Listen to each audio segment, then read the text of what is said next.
Hello, my name is Yadira Mungia, and I am your host for this episode of the College and Career Readiness podcast. Today we are joined by our special guest, Lameteria Hall, and she does full-time ministry. But before we start our interview, remember to take control of your future. Join the California Army National Guard and serve your community during local and state emergencies. You'll learn marketable skills, earn a paycheck, and get money for school.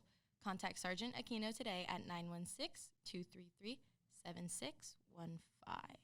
Thank you so much for joining us today. Welcome, and thank you for having me here today. So can you tell us a little bit about your career and what you do? Okay. When I think of the word career, I just put a little shaded red X over it because I don't think of the work that I do as part of a career. I see it as part of a life calling. Mm-hmm. And I am a ordained licensed minister under the Universal Foundation for Better Living. Our headquarters is in Miami.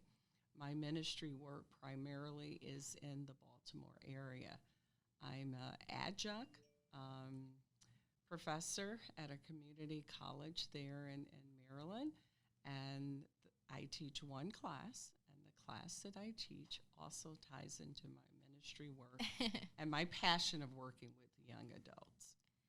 And then, what does your average day, look like when doing this? Oh, my goodness.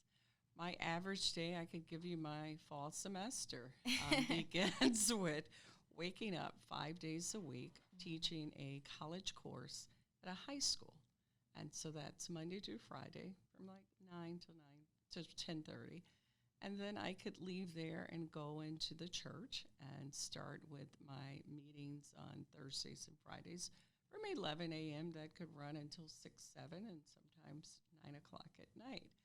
I'm available constantly by phone, by email, and text to be of service to any family members or when I say family, I'm referring to my spiritual community. That could be anyone. Of just being called to do whatever is needed. And what led you, what inspired you to be so passionate about this? I would think about my passion of working with young people probably started at a very young age of starting out with my brothers. They're athletes. They played football and basketball. And then meeting a young man in Chicago by the name of Benji Wilson, which in 1984 he was declared as the #1 top high school basketball player in the country. And starting with working with young people, I never thought that I would go to college to become a teacher, but by nature I am. And working with individuals on journeys of supporting them along the way was just, I saw it as just part of a calling. Mm-hmm. And it started there. Yeah, that's amazing. So to get there, I know you started touching on it a little bit on it in your previous answer, but what did you do to get to the place you are now?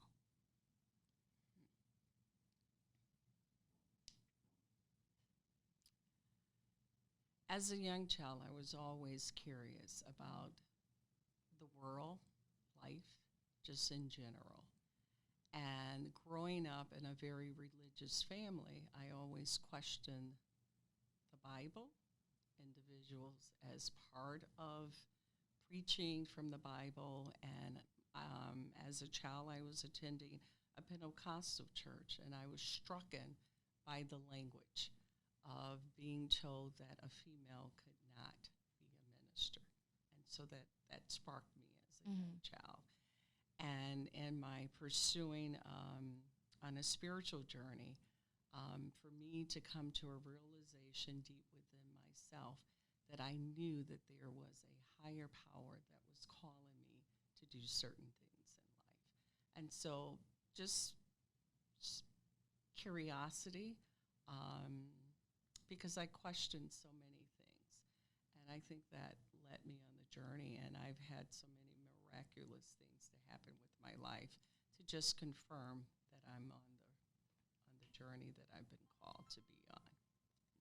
All right. And then I don't know if that answers your question. It did. It's just an inner knowing. Hold on 1 second. Mm-hmm. All right. So to continue, you you started to describe your journey, were there any obstacles that you faced throughout your journey, like throughout your life? Many, especially with as a kid being told that a female could not be a minister. That's number one right there. Yeah. And to hear that as a teenager, it's like, for real? Like, this God that you talk about only has specific positions for just the male gender. And then going into ministry later on and having a lot of challenges to deal with.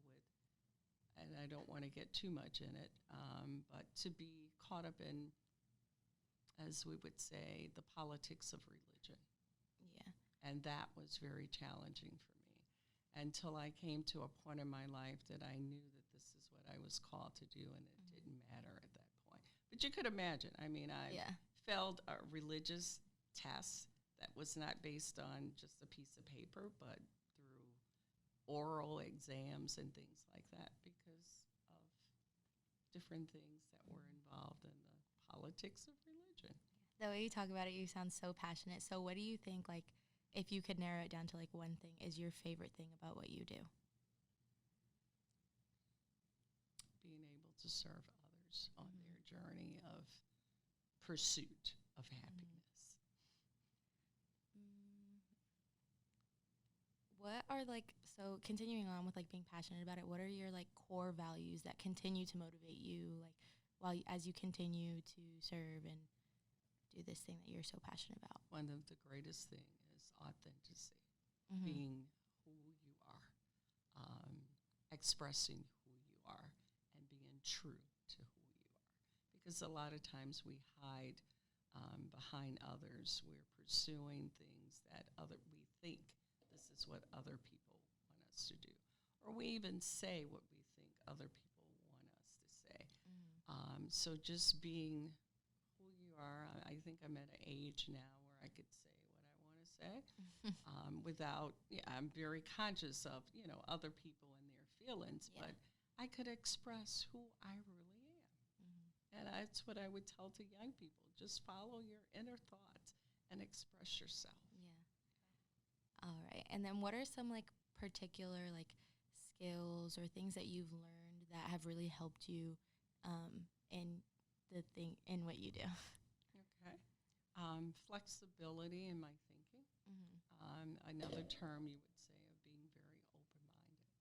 There's so many individuals that they're on the same path that you are on, but it looks different and they're expressing it differently. And so to be able to just listen and be open-minded. I would tell my students at the college level to suspend judgment. And if I'm in a different setting as it relates to the spiritual journey of saying, do not judge.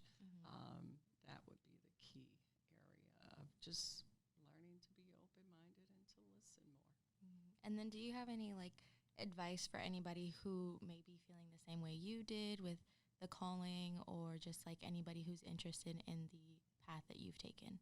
Same thing. I would tell anyone, follow your inner thoughts. As I was speaking to one of the young men here about his decision for college, is to make sure that he's looking at it from different perspectives and weighing the pros and cons.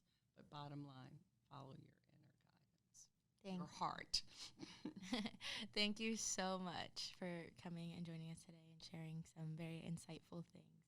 And remember, Tigers, respect is more than a word. In the U.S. Army, respect is earned every day. And now, in addition to earning respect, you may qualify to earn up to $40,000 in bonuses. Learn more at goarmy.com/bonus or call 1-800-USA-ARMY.